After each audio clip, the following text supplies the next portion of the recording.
I look at the technology available, and I'm going to combine a few things. So you've got the concept of giving a promotion, right? But you've also got the possibility of upsell. We're only upselling 57% of the time through the app. This is the restaurant industry is the industry that coined the phrase, "Would you like fries with that?" We're upselling 75% of the time with a human being at a cash register. How is it we're not 100% on an app? So you take that upsell, you take that promotion, then you take that concept of some level of personalization or something extra given to somebody where we only did it 1 out of 4 times, which yes, was higher than the third party, but it was still only 1 out of 4 times. Why in the world of technology we have today are we not offering our loyalty customers with loyalty apps, with first party talking to us through their phones?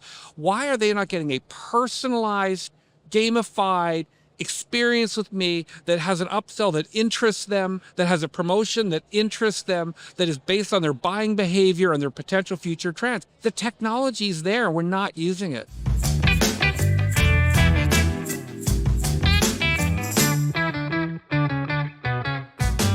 Are restaurants missing a key opportunity on delivery? Hello, this is Jonathan Mays, Editor-in-Chief of Restaurant Business, and in this week's episode of A Deeper Dive, I speak with Cameron Watt, the CEO of the secret shopper firm Intouch Insight. Intouch recently completed an exclusive study for Restaurant Business on delivery, and we're chatting about some of the conclusions. We caught up with Cameron at the recently concluded FSTEC Restaurant Technology Conference. The study featured some fascinating results. For one thing, first-party delivery on average isn't much better performance-wise than ordering from third-party delivery, which is a huge surprise. That might be a missed opportunity for restaurants that offer their own delivery service. Cameron and I talk about that. We also talk about the growing influence of third-party delivery companies and the overall results from the study. We talked also about what companies can do to improve their delivery experience for customers. We're talking delivery on A Deeper Dive, so please check it out. Okay, I am here with Cameron Watt. Cameron, welcome to the podcast. Great to be here, Jonathan. All right, so let's start off by just remind us what Intouch Insight is and what you do and all that other happy stuff. I always tell people that what we do is we make sure that when you go out in the world to have a meal at a restaurant, to go to a gas station, fill up your car, to go to a hotel, that you have a better experience doing it than you would have done if we weren't doing what we do. Because what we do is we work with the brands to ensure that they're delivering a consistent brand experience, a consistent customer experience to their consumers. And we do that through things like mystery shopping and site audits. We have software products that do it around checklists and surveys. But basically our job is to make sure you go out in the world and have a good time. Mm-hmm. Tell us about the delivery study then. Delivery study is a really cool one because we take a look at the 3 main providers, Grubhub, DoorDash, and Uber Eats, and we see how they're doing against the delivery promises, things like speed of service and order accuracy and temperature of the product. Because today, everybody uses third party, right? It started with Uber driving myself, and now everybody gets everything delivered to their house. And the pandemic accelerated that in such a big way. And so we go out there and we actually do a mystery shopping study where we're regular customers, but we evaluate every single touch point along the way. And this year we added in first party. So we don't just check on the 3 third party providers, but we actually check in on what the first party, when the brands did it directly themselves, how they did against those third parties. And it's pretty cool. Right. It's, delivery's become obviously like a really big, important ordering channel. I mean, it's emphasized all the time. Yeah. One of the things that made that clear to me out of the study is that more than half of the orders taken from third-party services involved at restaurants involve some sort of promotion, 52%. Yeah. Compared to with first party, it's only like a third. Which is actually seems like it should be backwards, but to me it seems like, the explanation for that's pretty simple, and that's these marketplaces are ultra competitive, and the consumer does believe they're too expensive. So these deals, these promotions get people's attention. It seems like that is as big an indication of how important this marketplace has become for the restaurant companies, that they feel the need to do that, to get these to get people interested? Yeah, and there's a couple of elements there to unpack. One of them is that delivery's not going anywhere. Third party's not going anywhere. Even when somebody ordered first party and they thought they're ordering directly with the brand, a third of the time, the brand used a third-party delivery to do the delivery because it's not always practical to have their own drivers at all day parts, every location, all times of the day and night. And the other thing there that's interesting is I agree with you on those apps are they're competitive. They've been out for a while. There's a lot of dog eat dog going on. But I was disappointed at how first party came in with that because I look at the technology available and I'm going to combine a few things. So you've got the concept of giving a promotion, right? But you've also got the possibility of upsell. We're only upselling 57% of the time through the app. This is the restaurant industry is the industry that coined the phrase, would you like fries with that? We're upselling 75% of the time with a human being at a cash register. How is it we're not 100% on an app? So you take that upsell, you take that promotion, then you take that concept of some level of personalization or something extra given to somebody where we only did it 1 out of 4 times, which yes, was higher than the third party, but it was still only 1 out of 4 times. Why in the world of technology we have today are we not offering our loyalty customers with loyalty apps, with first party talking to us through their phones? Why are they not getting a personalized, gamified experience with me that has an upsell that interests them, that has a promotion that interests them, that is based on their buying behavior and their potential future trends? The technology's there. We're not using it. The point of having first delivery is you're controlling the process. That should be paramount. So you should be suggestive selling every single time. It's on the app. You should build it in. Every single restaurant industry executive knows full well that suggestive selling works. It is universal. It drives up average check better than pretty much anything else. And yet you're still not getting it everywhere. You control that process. It's one thing for third party, but for first party. Well, and like, for example, great example of that, Jonathan, is when you take a look at order accuracy. So, the first party did do better on accuracy than anybody else, but better was 90%. Okay. Let me flip the script on that. We control the process from end to end, every variable in the process, and 1 out of 10 customers didn't get the thing they asked for correct. I don't know. That seems like a lot to me. Right. Yeah. I mean, there's no real difference in order accuracy between first and third party. In fact, I'm looking at these numbers, and overall satisfaction is actually slightly higher among restaurants with third party delivery. It's slightly higher with food temperature. The only thing you're slightly less able to customize. And I'm just looking at the restaurant numbers because you also looked at convenience stores. Yeah, we looked at both. But we are a restaurant industry podcast. So, but the one thing that first party did, that first party outperformed third party, is you get it faster by 5 minutes, which probably significant. Though DoorDash actually outperformed first party. Yeah, which shouldn't happen. No. The whole idea behind first party is absolutely what you said. You're thinking, I'm going to control this. I'm going to make sure that nobody does anything stupid at the door, right? I'm going to make sure that nobody hurts my brand. So I'm going to control it.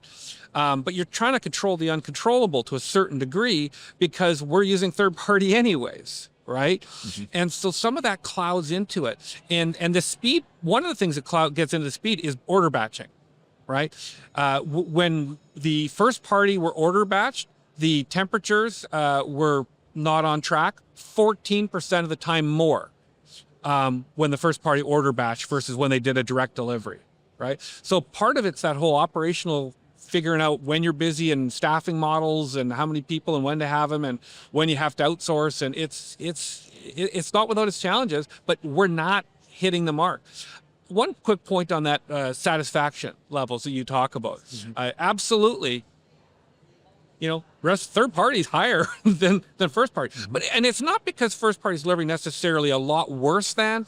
If you look at the data, they're kind of the same as, maybe better than in a couple areas, but not what you'd expect. But so why is the satisfaction not the best, right? If they're kind of same as or better. Well, partly it's because the consumer expectation is higher. When the consumer orders first party, their expectation is higher than when they ordered third party. And that's part of it. Right. Yeah.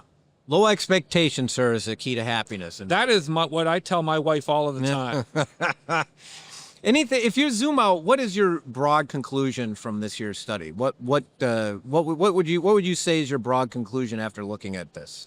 I would say there's a couple of kind of big takeaways. The first one is that first party delivery is not the panacea that we kind of hoped it was when some people were doing it, but it has the opportunity to do more.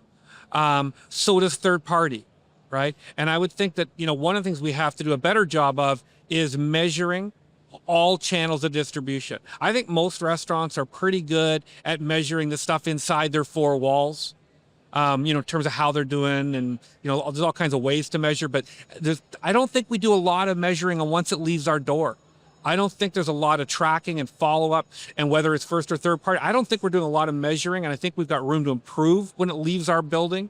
And I think that when it leaves our building, we got room to measure so we can improve, because you can only improve the things you can measure and monitor, right? Mm-hmm. The other thing I would say, big takeaway, is just what I was talking about earlier. We're in a world of AI and technology, and yet we're seeing that it's not being utilized to its full extent. I mean, there is so much opportunity for somebody to really provide a personalized, branded experience to me, Cameron, mm-hmm. right? That we're not doing. Right. Yeah. I mean, again, if you are controlling the process, that customer experience should be paramount. We're at FSTEC, and there's a lot of talk about the customer experience. A lot. Yeah. But this should be, I mean, this is kind of low-hanging fruit, right? Isn't it? Like, you're controlling the process. Like that delivery process should be as seamless and personalized. It should be like, I mean, I guess the thing is, you with first party delivery, you are effectively competing with the DoorDashes and the Uber Eats of the world. Even if you do actually use them, you do want to get people on your app. That is where you get the most benefit as a restaurant company. So it behooves you to make sure that experience is far superior. And again, they're getting the speed part right. But that whole experience should be better when compared to third party. 100%. But this is also where I think if we just look at, if you just narrow down the companies that actually do their own delivery, like Domino's and Jimmy John's and companies like that, one of the concerns that I have long term is that they're not going to be able to continue to justify having their own drivers. And in fact, I think you're going to see if we're looking 5-10 years from now, I think you're going to see a major pizza player, probably Pizza Hut, because they have the lowest profitability, is going to broadly get rid of their own drivers and to just go full to third party. Because they're not, the cost of operating your own drivers, the cost of doing this is really expensive. That's why we have third parties out there, because companies can't really afford to do it. So if you are doing it, that experience needs to be absolutely top notch. Otherwise, it seems like that is not something you're going to be able to continue to do for very long. Yeah, and you're seeing that in the fees, right? Like, the other thing I would have thought would be that first party would have lower transaction costs, right? Lower service fees and lower delivery fees combined. Mm-hmm. You can play games between the different fees, but the total cost of delivery, right? I would have thought first party might have actually been a little cheaper. Because I control everything end to end. I'm not paying the third party, because the third party is taking money. They're not doing it for free, right?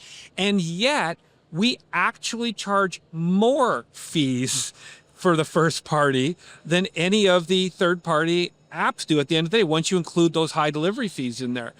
And that speaks to what you said, because it's expensive. So we're trying to recover the costs through charging more. But we live in a world where the consumer has told us very clearly they are currently price conscious, right? Last year, Technomic put out a report that said 41% of the people, right, were cutting back on delivery because of the amount. The Restaurant Association came out and said 82% of people would take more delivery if it was more affordable. Our own study said that fees were the number 2 hot item for them to be considering. And yet in a world where we know that's the case, in a world where we know people are looking for better prices, this year we saw no real increase in promotions and higher fees for first party. So that's because of that cost pressure on the P&L, right? The ability to deliver. So you're right, it'll be interesting to see where it goes. Yeah. And just to for numbers' sake, just the total fees for third party average $486 compared with first party $595. That's not an insignificant difference. No, it's more expensive. Right. Yeah. And I mean, to me, it seems like, you know, where third party, where the real cost to the consumer comes in is really in the average menu price increases, and they're jacking up the menu prices, like overall like $1.85, which is actually pretty insane. If you really think about it. So you are paying a premium for third party delivery, and then the third party services are actually cutting their fees.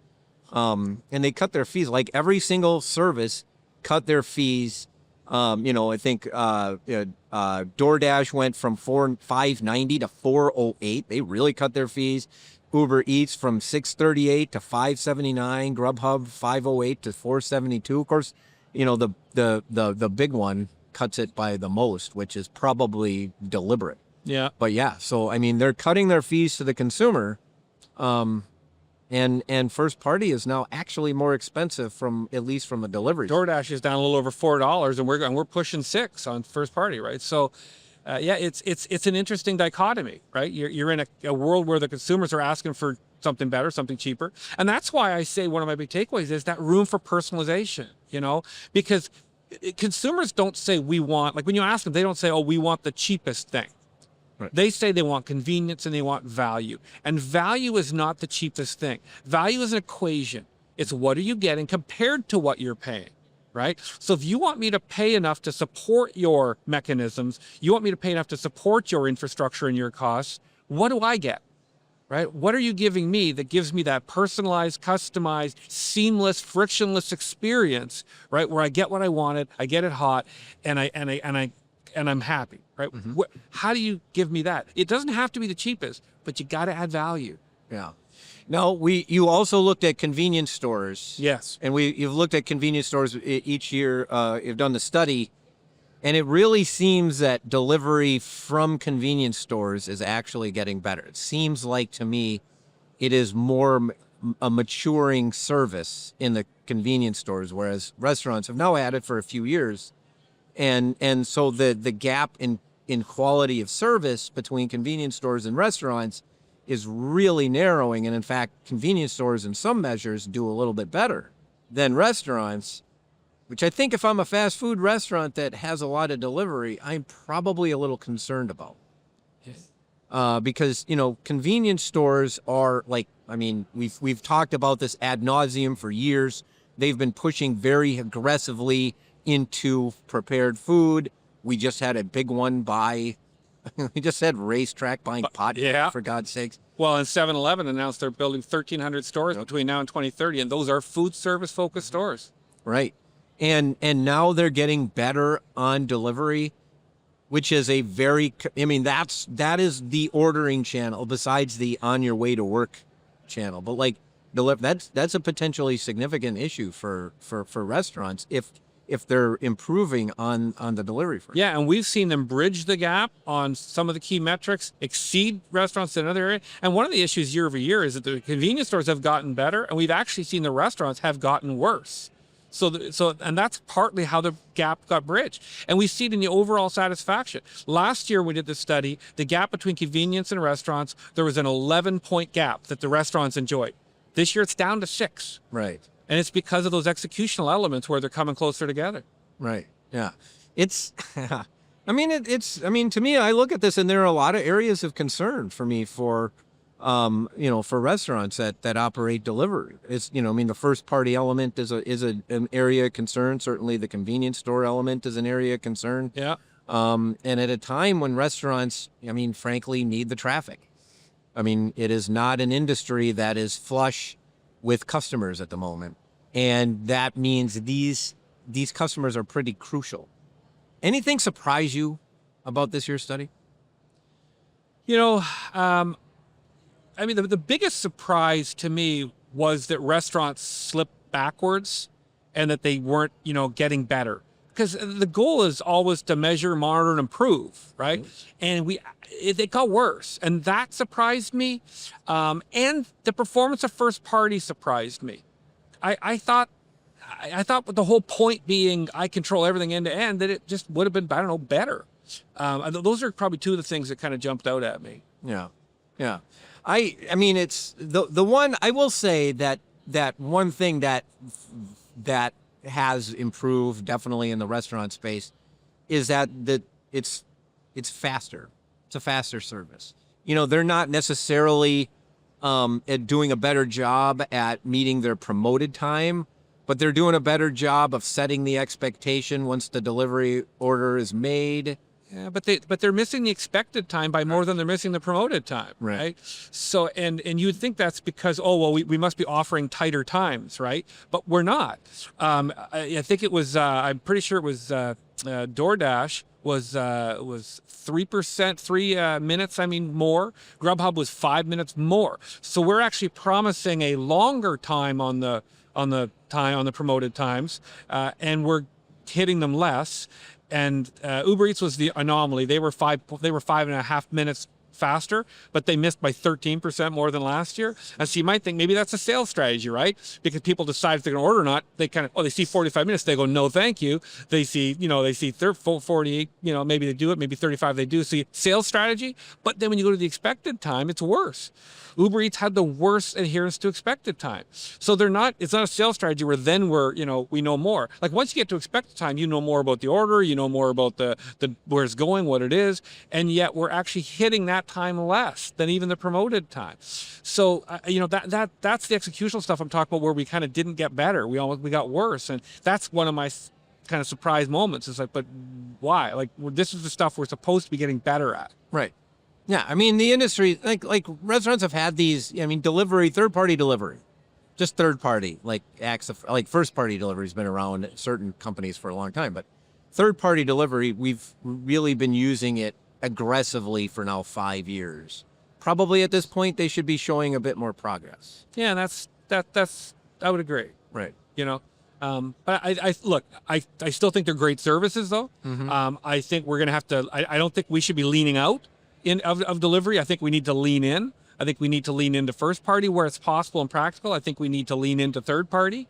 But I think we need to lean in with a little bit more of an eye to improving. And we need to lean in with a little bit more of an eye to that personalization and how we engage our customer through that channel. How we treat that channel the same way we treat the person who walks up to the till inside our restaurant. Right. Well, I mean, they're a customer. Correct. At the end of the day, they're a customer. And in many respects, that is, how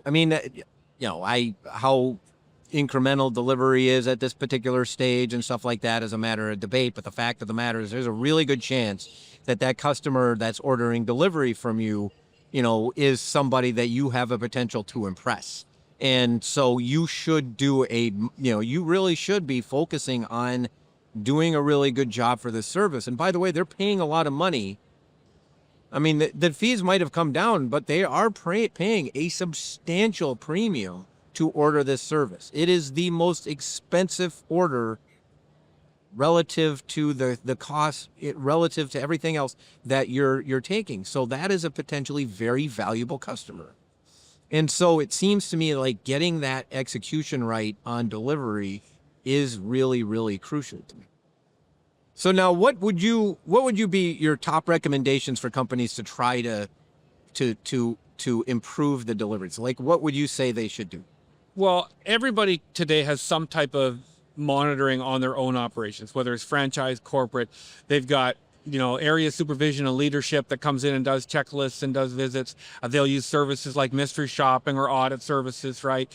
And we do that inside our building, but are we auditing our third-party providers? Are we testing them to see how they're delivering and how they represent our brand? How do those people look? How do they act at the door? How long do they take? What kind of packaging do we audit our third-party drivers? I don't think very many people do, to be honest with you. And even our first party, I know lots of companies who do all kinds of, visits and checks and audits and mystery shops and things on their stuff around their store, even the drive-through, but not when it gets delivered. Right. Well, I think the problem, the challenge with that is that, and this kind of gets to be one of my concerns about the market about third-party delivery, is it's now down to really 3 companies. And honestly, like, there's 2 really big ones and then another one that is kind of, and so you are really limited in what you can do to address that. You're limited in what you can do. It's difficult to sort of audit the drive. I mean, I suppose you could do it like you should. There should be some sort of mechanism, especially to audit the drivers on the service end, because, there are all sorts of challenges associated with the actual delivery process. I mean, are they eating fries, they stealing stuff, things of that nature, or just they're slow or whatever, and then there's, but can you do it? Because these companies are actually pretty powerful when it comes to delivery. Yeah, but and look, if I got 20 stores somewhere, I'm probably not going to have a lot of might, but bigger chains, look, do we need them? Of course we need them. They need us too, right? And by the way, I believe, and I've talked to people who work at DoorDash and who work at Uber Eats, and look, at the end of the day, they care. Yeah. They don't want to be worse year over year. They don't want to have things. They want to deliver the best possible, because they have competition. We talked about earlier. Like, they're fighting for their lives too. They want a frictionless, seamless experience. They want brands to be happy with them. They care. So if you engage somebody like that, if you're doing some of your own types of audits on them and you give them data, not as a stick, okay, right, but as a helpful, hey, listen, here's the areas that our customers need you to work on, right? That should be welcomed with, great, I got free data on how I'm doing that can help me to achieve my goals. The other way to look at it is, if enough people tell them that they want them to do some kind of monitoring on their own, right, and share that information, they probably have to do it, right? So there's different ways to skin that cat, but I believe that it's not just a big brother approach of trying to, like, use a stick against them or enforce things, because you're right. Yeah, it's not going to work. No. But I don't think you need to. I think they care. I think they want the information. I think they want to get better. Right. Super. Cameron, this was fantastic. Really appreciate you joining me this week on the podcast. Well, thanks for having me, Jonathan. Super. And that should do it for this week's episode of A Deeper Dive, which was edited, as always, by Spoons. Artwork by Nico Hines. You can find this and other episodes of the podcast on our website at restaurantbusinessonline.com/article/deeper-dive. But by all means, subscribe on Apple Podcasts or Spotify. I'm Jonathan Mays, your host, podcast producer, and the editor-in-chief of Restaurant Business. Thank you for listening.